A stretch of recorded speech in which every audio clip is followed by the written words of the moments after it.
let's try this again. So welcome back to day 2 of Ixalan spoilers. Now, a couple spoilers came out yesterday, and I'll go over them, but let's just get started into it. So we have Conquerors Galleon, 4 of any color for a 210 vehicle, rare. I believe that's rare anyway. That's rare. Excuse me. When Conquerors Galleon attacks, exile it at the end of combat. Then return it to the battlefield transformed under your control. You crew it for 4. Transform it into Conqueror's Foothold. Land. Tap it, add a color small into your mana pool. You may pay 2 of any color and tap this card to draw a card, then discard a card. Or you may pay 4 of any color and tap this card to draw a card. Or you may pay 6 of any color, tap this card, return target card from your graveyard to your hand. It's versatile. I can dig it. It gives you options. There's no real downside of this card. It's just once you're getting to like I'm going to have to pay 4 and tap this land, at that point I'm like, is it really worth it? I can play other cards that can draw cards. Honestly, I like it more for just being a 210 ship. So, I don't know. Not really my thing, but it's not bad. Moving on to a couple of the cards I got spoiled yesterday. Lightning Strike, 1 red, 1 of any color. Lightning Strike is an instant rare, or instant uncommon, deals 3 damage to target creature or player. We've already had Lightning Strike. It's been in Theros in our card. It's a solid burn card. Siren Storm Chaser, 1 blue, 1/1. Siren Pirate Wizard. I just like how that rolls out. Siren Pirate Wizard. Siren Pirate Wizard. Siren Pirate Wizard. Flying. Pay 1 blue. Sacrifice Siren Storm Tamer. Counter target spell or ability that targets you or a creature you control. So essentially, except for counter spells, this thing can pretty much just swing, and when you get bored with it, counter whatever is targeting you. Now, you can't target a creature that comes into the battlefield, so it's not like, hey, I got this thing on the field, gonna play my giant dinosaur. Nope, it's not that. But it's basically, hey, I'm gonna counteract that lightning strike. Or I'm going to counteract something else that does damage, or something that takes control of something. It's a really, really good card. Very versatile. It's a 1-drop fly. I feel like 1-drop flyers get a bad rep. 1-drop 1/1s with flying.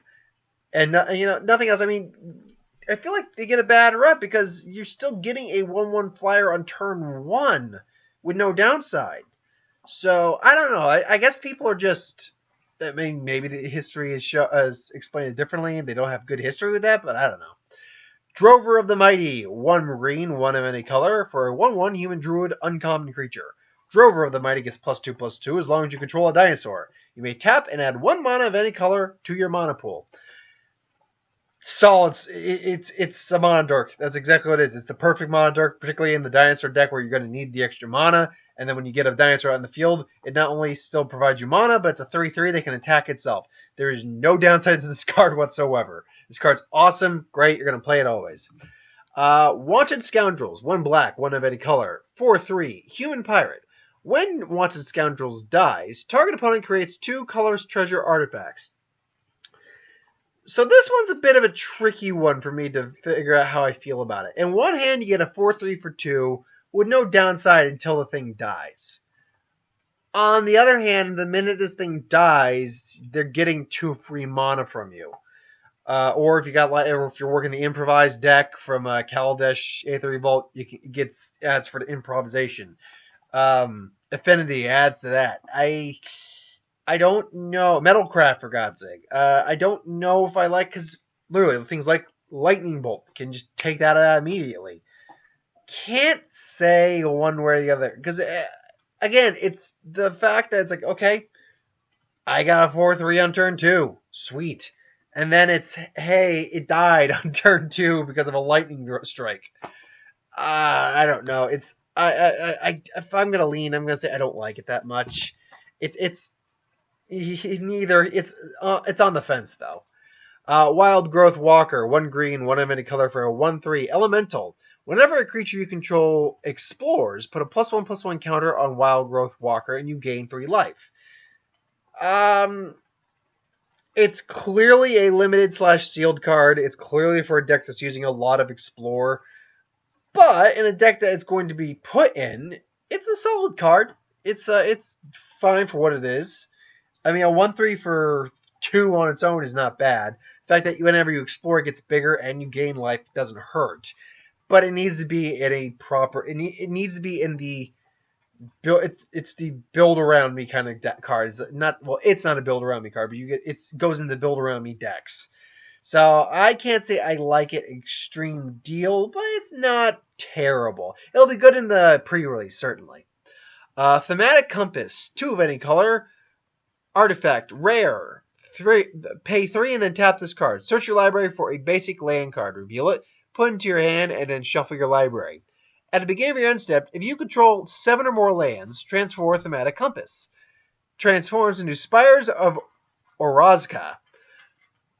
You may tap it and add 1 colorless mana to your mana pool. Or you may tap this card, untap target attacking creature an opponent controls, and remove it from combat.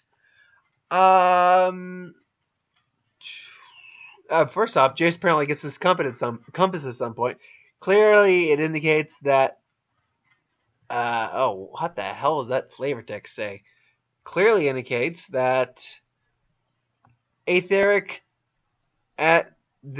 etheric azimuth of. 1 second. Come on, flavor text. Of a cryptic objective. Okay. Anyway, the card is what I like about this card is first off, it's a turn 2 player, but you could theoretically play this on the turn it comes out, not tap it at all, and just wait. It's if you control 7 lands. So play the cards, you can play it and then transform immediately, get an extra lands. Oh, right off the bat, it can transform immediately, more or less. Oh, excuse me. The adding colorless mana is fine. It's mana. The untapping target attacking creature, which normally you would attack anyway, and remove it from combat is interesting. That removing from combat thing I never quite understood because it's not exiling; it's just not involved in combat anymore. Very weird to me. I would say it's a pretty decent card, though, all things considered. Sanctumseeker, 2 black, 2 of any color for a 3/4 Vampire Knight. Whenever a vampire you control attacks, each opponent loses 1 life and you gain 1 life. Again, it's a fine card, solid card. 3/4 for 4 is good on its own right. Whenever a vampire you control attacks, like this, you'll gain 1 life and each opponent will lose 1 life. Or each opponent loses a life and you'll gain 1 life. But again, remember how it's worded. It is each opponent will lose 1 life, so Commander will make fun of this card, but you gain 1 life. It's not the cumulative, it's just you gain 1 life. So it's not as great as it looks. It's okay, though. Of course, if they had made it that each vampire, for each vampire, then it would have been ridiculous. So I can understand why they didn't do it. But it's fine. It's solid for what it is. Excuse me. Overflowing Insight. 3 blue, 4 of any color, sorcery. Mythic. Target player draws 7 cards. Short, sweet, and to the point.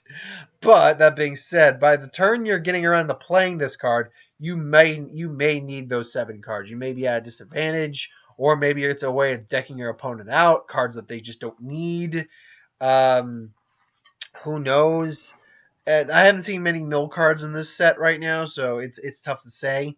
But for what it's worth, I think it's an okay card. It's definitely one of those. It's a commander card for certain, but it's definitely one of those cards I could see myself playing in a couple certain decks.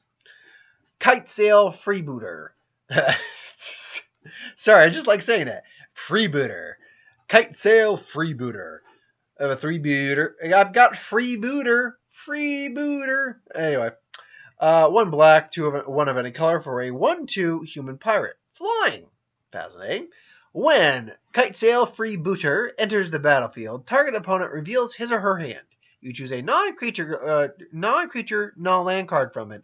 Exile that card until this card leaves the battlefield. It's fine, but I mean, limiting yourself to a non-land, non-creature card, that is extremely limiting. Also, this card is extremely squishy. This card won't be living very long. It's just going to be either pinged or something bigger is going to block it, and then it's kind of a moot point in that case. But it's not the worst. But then again, if you combine it with, like, say, the next card, Pirate Cutlass, you could maybe change the mind. Pirate Cutlass is a common 3 of any color costing equipment artifact. When Pirate Cutlass enters the battlefield, attach it to target pirate you control. Equip cost for 2. Equip creature gets +2 and +1. It's a Pirate Cutlass. Pirates get it for free. Woohoo! Seriously, with that being said, you immediately turn your 1/2 flyer into a 3/3 flyer. Then it becomes a legitimate threat. Or this next card, Wily Goblin, which is a Goblin Pirate, which goblins are back. That's cool. Like uncommon, 2 of any color, or 2 red, uncommon, 1/1. Enters the battlefield, create a treasure token. That immediately turns it into a 3/2 that makes a treasure token. But I mean, let's look at a couple other Pirates cards that we have spoiled that Pirate Cutlass could go with and improve. Okay, that Wandering Scoundrel immediately goes from a 4/3 to a 6/5. That's a card I'd be willing to play. Likewise, Siren Stormcaller immediately goes from a 1/1 to a 3/2 flyer. That's another card I'm more than willing to pay. Cuba Deadeye Quartermaster turns into a 4/3. Let's see here. Got a couple other ones here. Come on. Come on.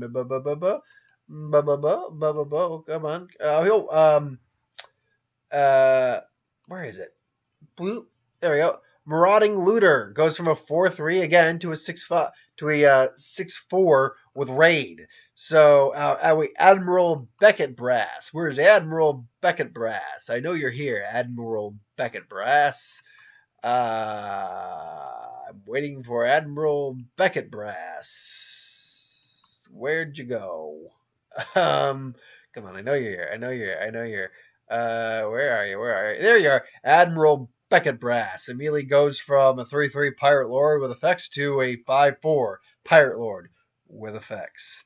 So yeah, the Pirate Cutlass is going to be a must for the pirate decks, absolutely, and multiple copies to be sure. Because it's only 3 mana, and you're pretty much getting that card for free for its equip cost. You're pretty much giving a permanent boost to whatever pirate you're putting it on. Last but not least for today, Savage Stump.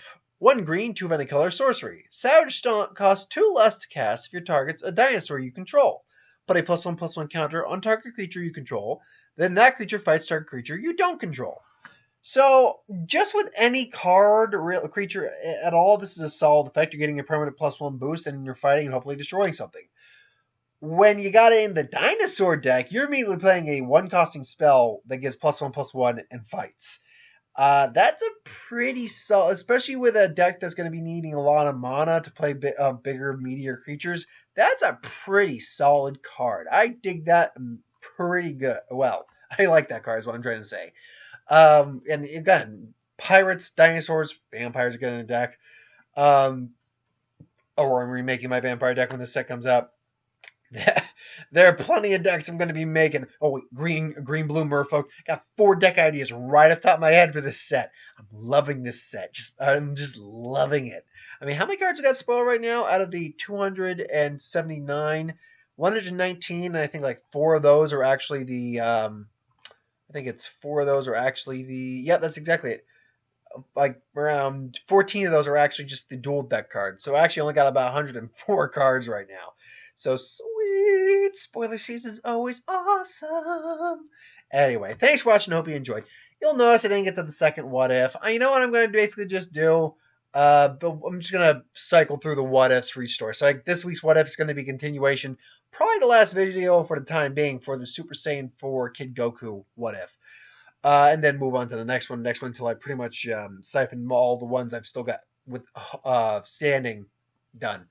But anyway, until then, thanks for watching, and see you next time, folks. Have a good night, and obviously, like, comment, share, subscribe. Ideas for who would win Star Wars Superhero What If Magic. Anything I do in the channel, put in the comments below. Let me know. I'll get to it at some point. Later, folks.